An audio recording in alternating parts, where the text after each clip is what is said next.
온세계교회 성도님들, 주님으로 인하여 날마다 행복하시기를 주의 이름으로 축원합니다. 우리 앞뒤 좌우에 계신 분들과 인사하시면서 이렇게 한번 이야기해 주실까요? 나는 행복한 사람입니다. 나는 행복한 사람입니다.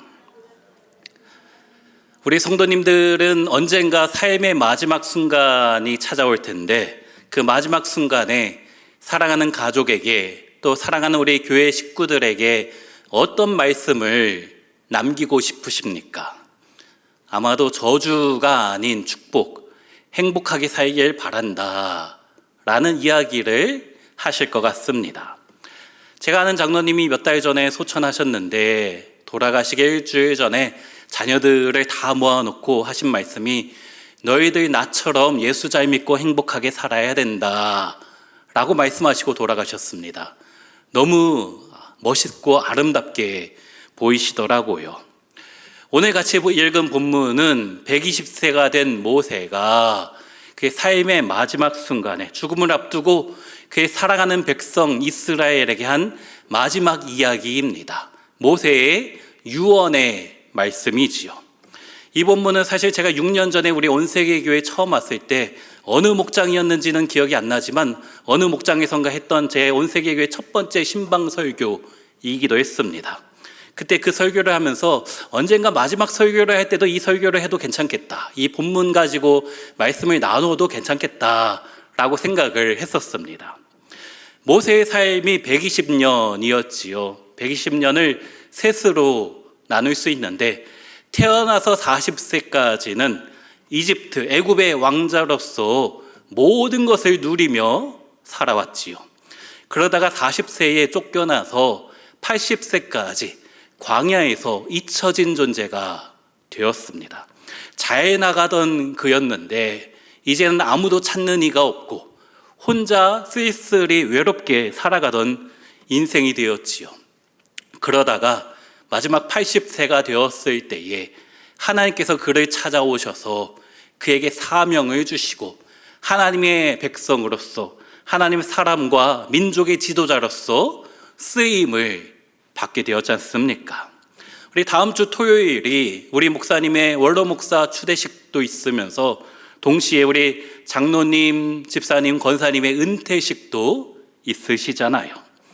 한참 젊으신데 모세에 비하면은, 또 갈렙의 85세, 이산지를 내게 주소서 했던 갈렙에 비하면 한참 어리신데 은퇴한다라는 게 조금은 이상하지만, 그러나 은퇴식을 했다고 해서 우리 신앙생활이 끝나는 것은 아니지 않습니까?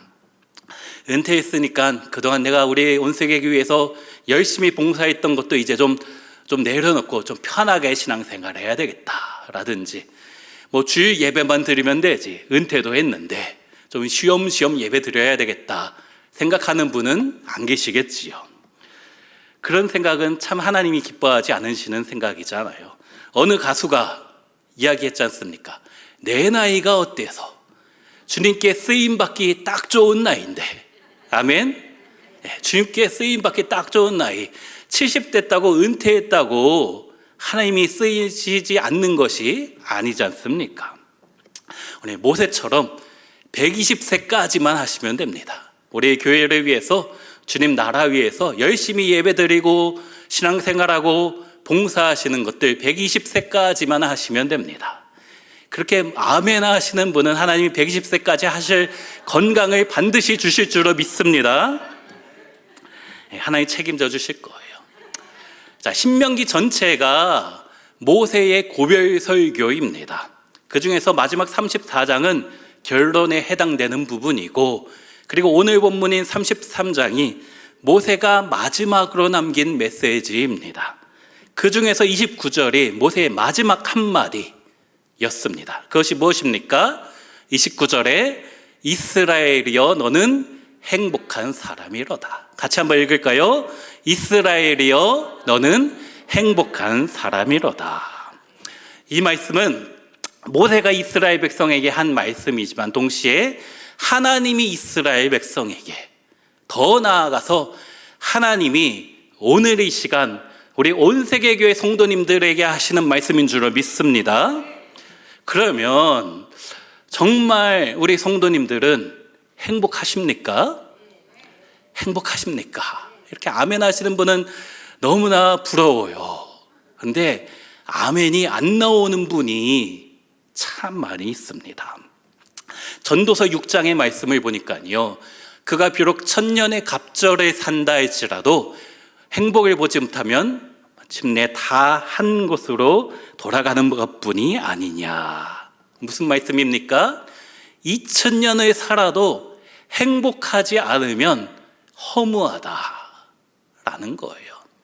2000년을 아무리 오래 살아도 행복하지 않으면 소용이 없다라는 말씀이지요.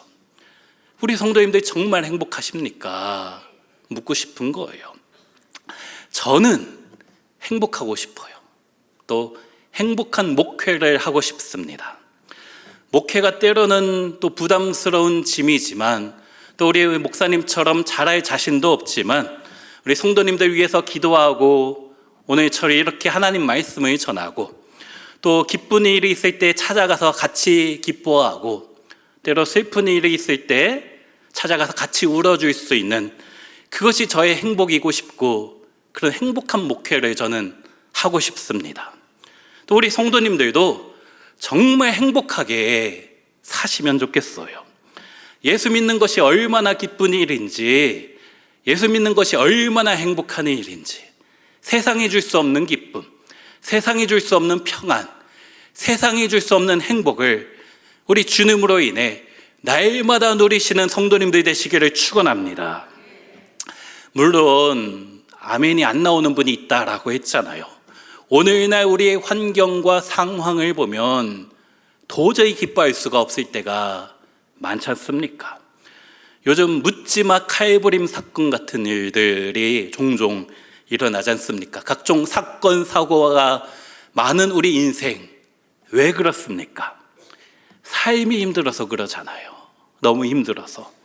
마음의 상처와 아픔을 가지고 살아가고 있는 분이 우리 주위에 너무나 많습니다. 인생에 수고하고 무거운 짐진 자들 너무나 많아요. 교회 밖에만 있는 것이 아니라 교회 안에도 그런 분들이 계시지요. 어떻게 해야 됩니까? 주님을 진정으로 만나고 행복을 주시는, 너는 행복한 사람이다 라고 말씀해 주시는 주님을 경험해야 되지요. 그 주님 안에 있을 때 참된 행복이 있는 것이고, 그 사실을 예배 드릴 때마다 경험하면 좋겠습니다. 또 교회 안에서만 그 행복을 경험하는 것이 아니라 우리 가정에서도, 우리 직장과 우리 학교와 우리 사업장, 우리 모든 곳에서, 우리가 살고 있는 동네 아파트 단지에서 주님 주시는 행복을 날마다 경험하며 천국의 기쁨을 날마다 경험하시기를 축원합니다. 그러면 어떻게 해야 할까요? 오늘 본문에 이스라엘이여 너는 행복한 사람이로다 라고 말씀하시는 우리 주님을 경험해야 하지요. 그런데 하나님이 이 말씀을 언제 하고 계실까요? 오늘 본문은 이스라엘 백성이 출애굽을 하고 나서 광야 40년을 거치고 약속의 땅인 가나안 땅에 들어가기 직전에, 이제 요단강이 있으면 요단강을 건너기만 하면 되는데, 요단강 건너기 직전에 모압 평지에서 한 마지막 메시지입니다. 이 강만 건너면, 요단강만 건너면 약속하신 젖과 꿀이 흐르는 땅이 되는 것이에요. 광야 40년의 삶이 어땠습니까? 물론 하나님께서 구름 기둥과 불 기둥으로 인도하여 주셨지요. 지키시고 보호해 주셨지만 광야의 삶은 너무나 괴롭고 고달팠잖아요. 지난 여름에 제가 여름 휴가를 태국 방콕에 다녀왔는데, 이제 갔다 와서 제 아내에게 한 말, 역시 집이 제일 좋다. 다음부터 그냥 방콕이나 하고 있자라고 했었습니다. 집을 며칠만 떠나도 불편한데 40년 동안 정처 없이 돌아다닌다라는 것, 얼마나 힘들었을까요? 물론 하나님은 크신 계획과 섭리 가운데 우리 삶을 인도하시지만 우리 인간은 그 계획을 다 보지는 못하잖아요. 그래서 40년 동안 불평도 많이 하고 원망도 많이 했던 것이 이스라엘 백성이지 않습니까? 그런 불평과 원망 많은 이스라엘에게 너는 행복한 사람이라니요, 제가 하나님이라면 너희는 배은망덕한 족속이다 라고 말할 것 같은데요. 또 그들의 행색이 어떠했습니까? 광야 40년 지칠 대로 지쳐 있었잖아요. 내리쬐는 태양과 모래바람, 매일 반복되는 지루한 삶을 살면서 그곳에서 어떻게 행복을 찾을 수 있었겠습니까? 더구나 아직 이 가나안 땅에, 약속의 땅에 들어가기 직전입니다. 아직 아무것도 이룬 것이 없고 목표를 달성하지도 않았고 약속을 받지도 못하였고 또 가나안 땅에 들어가도 적들이 기다리고 있다라고 말씀하고 있는데, 그런 사람들에게 행복하다니요, 말이 안 되는 이야기 아닙니까? 그런데 행복은 모든 것을 누리고 있을 때 느낄 수 있는 것이 아니잖아요. 많이 가져야지만 행복하고 또 없으면 반드시 불행한 것은 아니지 않습니까? 그래서 세계 행복 지수를 보면 우리가 보기에는 못 사는 나라가 더 행복하다라고 느끼는 경우가 많지 않습니까? 중요한 것은 너는 행복한 사람이로다 라고 말씀해 주시는 그 주님이 우리에게 있는가라는 것이지요. 우리 26절 말씀 같이 한번 읽어볼까요? 여수른이여 궁창에서 위엄을 나타내시는도다. 여기 여수른이라고 나오지요. 하나님께서 이스라엘 백성을 공식적으로 부르실 때는 이스라엘 백성, 또 야곱 족속이라고 하는데, 여수르는 그들을 애칭으로 부를 때 쓰는 단어입니다. 저희 집에 아이들이 셋이 있는데, 이제 고등학교, 중학교, 초등학교 6학년이 있는데, 시원이, 시영이, 시은입니다. 저희 집에서는 시원이를 쩌니라고 부릅니다. 시영이는 쩡이라고 불러요. 그리고 시은이는 찐이라고 부릅니다. 그래서 찐이야 라고 제 막내를 부릅니다. 이것처럼 여수르는 하나님이 사랑하는 백성 이스라엘을 너무나 사랑스럽고 다정하게 부르시는 이름이에요. 그런 것처럼 하나님이 우리 온 세계 교회 성도님들 한 분 한 분을 이렇게 사랑스럽게 불러주시는 것입니다. 김춘수 시인의 꽃이란 시가 있지요. 내가 그의 이름을 불러주기 전에는 그는 다만 하나의 몸짓에 지나지 않았다. 내가 그의 이름을 불러주었을 때 그는 나에게로 와서 꽃이 되었다. 내가 그의 이름을 불러준 것처럼 나의 이 빛깔과 향기에 알맞은 누가 나의 이름을 불러다오.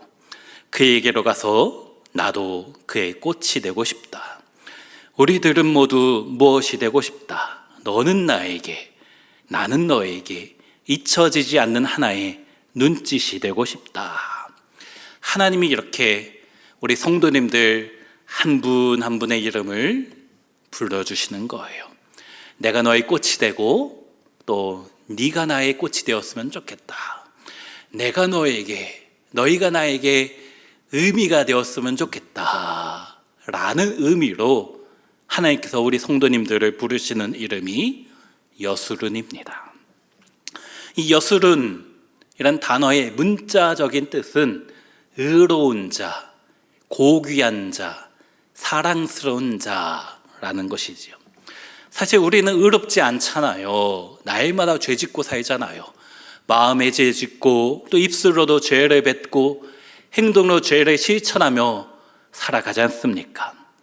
그런데도 우리에게 의롭다고, 죄가 없다라고 말씀하시는 분이 우리가 믿는 주님인 것입니다. 또 너희는 고귀하다고, 너희는 사랑스럽다, 주님이 말씀해 주시는 거예요. 전혀 사랑받을 만한 자격이 없는데 사랑해 주시는 것, 그것이 은혜잖아요. 저 같으면요, 애굽이여, 아수르여, 바벨론이여 하면서 크고 강한 나라들에게 너희는 존귀하다, 내가 너희와 함께하겠다, 내가 너희를 행복하게 해주겠다 라고 말할 것 같은데, 그러나 우리 주님은 우리처럼 부족하지만 연약하지만 그렇기 때문에 주님의 도움을 필요로 하는 자에게 찾아오셔서 행복을 주시는 분인 줄로 믿습니다. 이 여수른이란 이름은 신명기에 처음 나오는 단어입니다. 평소에 잘 안 부르는 명칭인데 왜 이제 와서 여수른이라고 하실까요? 가나안 땅 들어가기 직전에 하시는 이유가 무엇입니까? 광야 40년을 살면서 주님 없이는 한순간도 살지 못했던 것처럼 이제 가나안에 들어가도 여전히 수많은 적들이 있기 때문에, 여전히 인생에 어려움이 있기 때문에 더 주님을 의지하며 살아야 된다라는 것이죠. 힘들수록 나의 이름을 불러주시는 주님이 필요한 것입니다. 그 하나님이 어떻게 인도하십니까? 26절에 그가 너를 도우시려고 하늘을 타고 궁창에서 위엄을 나타내시는도다. 하나님이 도와주시는데 어떻게 도와주신다고요? 하늘을 타고 궁창에서 위엄에 나타내신다. 여기 하늘을 탄다라는 것이 무슨 뜻일까요? 세번역 성경을 보니까 하늘에서 구름을 타고 이 땅에 내려오신다 라고 번역하였어요. 보통 하나님은 하늘 보좌에 앉아 계신 분으로 묘사될 때가 많은데, 이 말씀은 우리 온세계교회 성도님들의 급한 순간에 앉아 계시기만 한 것이 아니라 발떡 일어나셔서 나를 도와주시려고 날아다니신다 라는 말씀이에요. 또 27절 말씀도 같이 한번 읽어볼까요? 영원하신 하나님이 그가 내 앞에서 대적을 쫓으시며 멸하라 하시도다. 우리 인생 가운데 수많은 대적이 있잖아요. 때로는 질병의 문제, 때로는 물질의 문제, 어떤 분에게는 미래에 대한 두려움과 걱정이 있으시겠지요. 누구나 대적이, 우리 인생에 대적이 있습니다. 그런데 주님이 무엇이라고요? 그가 내 앞에서 대적을 쫓으시며 멸하라 하시도다. 우리 인생의 모든 문제를 쫓아내 주시겠다 말씀해 주신 줄 믿습니다. 하나님이 어떻게 그러면 우리 인생의 대적을, 문제를 쫓아내 주시는가? 그 영원하신 팔이 내 아래에 있도다. 세번역 성경으로 그 영원한 팔로 너를 떠받쳐 주신다 라는 거예요. 영원한 팔, 능력의 팔, 하나님의 강하신 손으로 우리를 반드시 지켜주신 줄로 믿습니다. 우리 인생의 수많은 대적이 주님께 물러가서 도망갈 줄로 믿습니다. 모리스라는 여인이 있었어요. 그녀는 태어난 지 얼마 되지 않아서 아버지가 돌아가셨습니다. 아버지의 죽음 이후에 그 가정은 극심한 가난 가운데, 경제적인 어려움 가운데 살아갈 수밖에 없었지요. 다행히 피아노에 재능이 있어서 독학으로 배운 피아노를 레슨하면서 생활비를 겨우겨우 마련하며 살았습니다. 나중에 목회자 배우자를 만나서 가정을 꾸렸는데, 언젠가부터 눈이 조금씩 어두워지더니 50세가 되어서 결국 맹인이 되어버린 거예요. 어려서 아버지를 잃고 경제적인 어려움 가운데 또 육신의 장애까지, 참 고달픈 인생이잖아요. 그 힘든 때에 어느 날 주님 앞에 앉아서 기도하고 있는데 마음속에 하나의 가사와 곡조가 흘러나오는 것입니다. 고난 내 영혼 편히 쉴 곳가, 풍랑이로도 안전한 포구, 폭풍까지도 다스리시는 주의 영원한 팔 의지에. 인생에 풍랑이 없지만은 않아요. 예수 믿어도 우리 인생에 풍랑이 찾아올 때가 참으로 많지요. 그러나 풍랑 중에도 안전하고 결국 이겨낼 수 있다 고백할 수 있는 이유가 무엇입니까? 주의 영원하신 팔 함께 하사 항상 나를 붙드시니 어느 곳에 가든지 요동하지 않음은 주의 팔을 의지함이라. 3절에 보면 나의 믿음이 연약해져도 미리 예비한 힘을 주시며 위태할 때도 안보하시는 주의 팔을 의지해. 때로 내 삶이 너무나 괴롭고 힘들 때가 있지요. 그래서 내 믿음도 흔들리고 넘어질 것 같은 때가 있습니다. 그러나 그때마다 미리 예비한 힘을 주시는 분, 위태할 때가 있겠지만 때로 질병이 찾아오지만 안전하게 보호하시는 주님이 있다라는 거예요. 4절에 능치 못한 것 주께 없으니 나의 일생을 주께 맡기면 나의 모든 짐 대신 지시는 주의 영원한 팔 의지해. 내 인생의 수많은 무거운 짐을 나에게 가지고 오라 말씀하시는 그 주님의 영원한 팔, 능력의 팔만 있으면 되는 것입니다. 그 영원하신 하나님이 나의 처소가 되어주시고 그 영원하신 팔이 나를 지금도 떠받쳐 주신 줄로 믿습니다. 그러면 나는 행복한 사람입니다 고백할 수 있는 거예요. 그러면서 하나님께서 축복해 주시는 말씀이 28절입니다. 같이 한번 읽을게요. 이스라엘이 안전히 거하며 야곱의 샘은 곡식과 새 포도주의 땅에 홀로 있나니 곧 그의 하늘이 이슬을 내리는 곳에로다.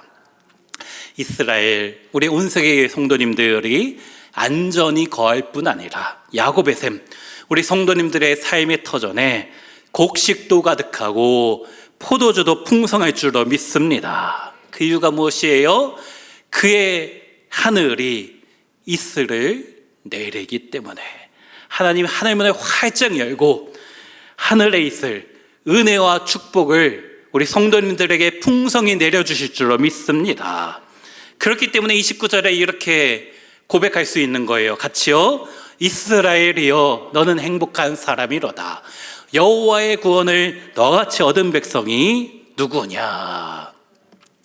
너처럼 은혜 받은 사람이 누구냐? 우리 아까 찬양했을 때 공평하신 하나님 그랬는데 제가 아는 하나님은 참 불공평하신 하나님 같아요. 왜요? 나를 너무 사랑해 주셔서 세상 사람에게 주지 않은 축복을 나한테만 내려주신 것 같아서 참 불공평한 하나님이 아닌가 생각이 되어집니다. 우리 어떻게 해야지 행복한 사람이라고 깨닫게 됩니까? 여호와의 구원을, 여호와의 은혜를 나처럼 받은 사람이 누구냐? 이 세상 누구보다도 하나님이 나를 가장 많이 사랑하신 것 같다. 그래서 하나님 참 불공평하시게 나만 특별 대우해 주신다 라는 고백이 있어야지 나는 참 행복한 사람이구나 말할 수 있는 것입니다. 우리 성도님들에게도 이런 고백이 있으시기를 소원합니다. 나는 행복한 사람입니다. 이런 고백이 우리 가운데 있어야 하는 거예요. 제 이야기를 좀 할게요. 제 간증을 많이 들으셨긴 해요. 지난주에 인카운터 수료식 했는데 이 인카운터 첫날 제가 토크하면서 했던 이야기입니다. 저는 교회가 참 싫었어요. 교회가 정말 싫었습니다. 제가 고등학교 때 제 친구한테 했던 말이 아직도 기억이 나요. 하나님이란 분이 있는지 없는지 모르겠지만 만약에 있다면 나는 그 하나님 정말 싫다 라고 제가 그랬습니다. 제가 교회를 얼마나 싫어했는지 우리 성도님들이 상상을 못 하실 거예요. 정말 싫었어요. 반항을 많이 했습니다. 그 이유가 제가 태어난 해에 저희 아버지가 개척하셨거든요. 상가 2층에 작은 교회에서 개척을 하셨어요. 저희 집은 그 상가 2층에 있던 작은 교회 중에서도 대충 칸막이 쳐놓은 방에서 저는 태어났습니다. 지금도 개척교회가 어렵긴 하지만은 제가 태어날 때는 정말 더 어려웠잖아요. 제가 좋아하는 음식이 무엇인지 다들 아시더라고요. 하도 많이 얘기하고 다녀서. 제가 떡볶이를 좋아합니다. 예전에 제가 아는 어느 목사님은 자기 신방 가서 고기 없으면 안 먹는다 그런 망언을 했었는데, 저는 떡볶이만 있으면 행복하게 먹습니다. 근데 제가 왜 떡볶이를 좋아하냐면, 제가 2학년 때, 국민학교 2학년 때 학교 앞 포장마차에서 떡볶이집에 제 친구가 떡볶이를 먹고 있는 거예요. 같은 반 친구가 먹고 있는데 너무 먹고 싶은 거예요. 부럽잖아요. 그래서 가서 야, 나 하나만 그랬거든요. 근데 그 친구가 기다려봐 하면서 자기 입에 하나씩 넣는 거예요. 그래야 마지막 그 떡볶이 하나를 제 입에 넣어줄 것처럼 하더니 지 입에 쏙 했어요. 그날 제가 울면서 집에 갔습니다. 나는 왜 개척교회 목사 자식으로 태어나가지고 떡볶이 하나 못 먹고 살아가는가. 너무 슬펐어요. 근데 그런 일이 한두 개가 아닙니다. 고등학교 때 제 친구는 나이키 신발을 신는데 저는 시장에서 나이카를 신었거든요. 근데 먹고 싶은 거 못 먹고 갖고 싶은 거 못 가진 이유가 뭐예요? 개척교회 목사 자식이라서. 제가 결혼하고 나서 제 아내한테 어느 날 울면서 이야기했어요. 제 상처들을 하나하나 다 꺼내면서 내가 내 돈으로 떡볶이 처음 사 먹은 게 언젠지 아니? 또 내가 짜장면 언제 처음 먹어봤는지 알아? 내가 5학년 때 어느 집사님 집에 가서 처음 짜장면 먹어봤어. 탕수육은 6학년 때 남의 집 가서 처음 탕수육 얻어 먹어봤어. 내가 치킨 또 언제 먹어봤어. 전 그걸 다 기억하고 있어요. 왜냐면 상처라서. 먹고 싶은 거 못 먹은 상처 너무 컸었거든요. 그래서 제 아내가 그 이야기 듣고 너무 불쌍했는지 결혼하고 많이 먹여가지고 제가 한 10kg, 15kg 이렇게 쪘습니다. 그것만이 아니고 하도 많아요. 초등학교, 국민학교 졸업식 때 친구들은 졸업식 끝나고 부모님이 데리고 가서 맛있는 거 사줬는데 저희 아버지, 어머니는 잠깐 왔다가 신방 가신다고 졸업식 안 끝나고 가버렸어요. 저 혼자 이제 졸업식 끝나고 집에 가는데 마침 그날 열쇠를 안 가지고 와가지고 놀이터에서 혼자 3시간, 4시간 혼자 앉아 있다가 집에 들어갔습니다. 중학교 3학년 제 생일 때, 생일 야자 끝나고 집에 한 9시, 10시에 집에 왔는데 밤에 집에 불이 꺼 있고 저 혼자 잠들 때까지, 생일날 잠들 때까지 아무도 오지 않고 혼자 그냥 잤어요.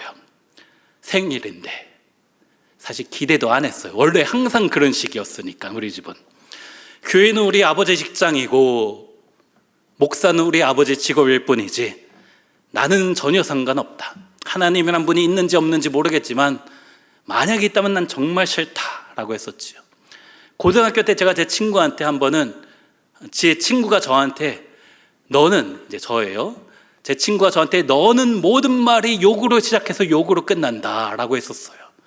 그만큼 저는 이제 어찌 보면 반항하며 살았던 거지요.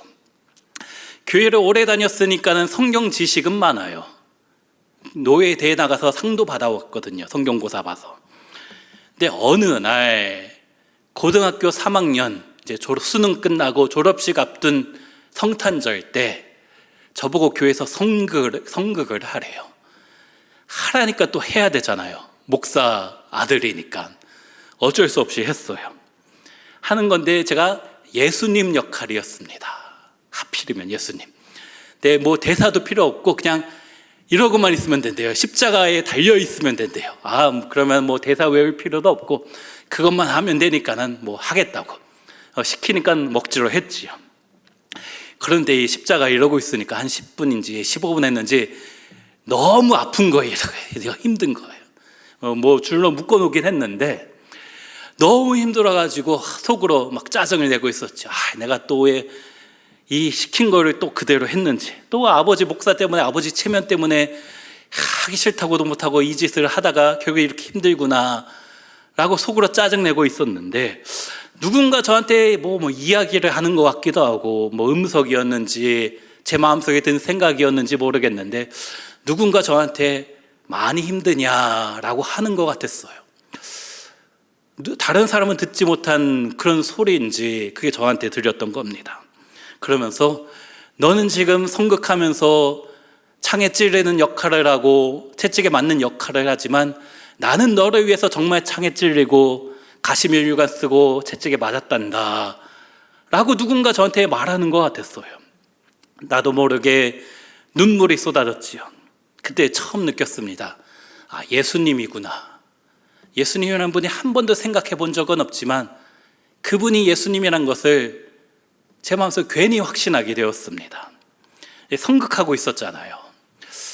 성도님들이 다 쳐다보고 있는 거예요. 지금 저를, 무대 중앙에 있는 저를 다 쳐다보고 있는데 눈물이 펑펑 나는 거예요. 아, 이러면 안 되는데, 이러면 창피한데 하는데 멈춰주지 않는 거지요. 성도님들도 깜짝 놀라셨을 거예요. 제가 평소에 저런 애가 아니었는데 당황하셨겠지요. 저는 남들의 시선이 중요하지 않았습니다. 그 순간 예수님이 저를 찾아온 것을 느꼈거든요. 내 아버지 직업일 뿐이지 나랑 전혀 상관이 없다라고 생각했었던 그분이 믿어진 것이지요. 그리고 제 삶이 완전히 변하게 되었습니다. 인생이 완전히 변하게 된 거예요. 그렇게 싫어하던 목사가 된 거예요. 정말 싫었거든요. 그래서 제가 지금 우리 성도님들 앞에 이렇게 말씀을 나누고 있는 것입니다. 그리고 이 말씀, 나는 행복한 사람이로다, 이게 믿어졌습니다. 여호와의 구원을 나같이 얻은 백성이 누구냐, 나처럼 은혜 받은 사람이 누구냐, 이것이 과연 그 누가 나처럼 은혜 받았을까, 이것이 저의 고백이 된 것입니다. 우리 성도님들은 어떠십니까? 우리 성도님들은 어떠시나요? 때로 내 인생이 왜 이렇게 괴롭고 고달픈지, 참 힘들다, 너무 힘들다 생각될 때가 있잖아요.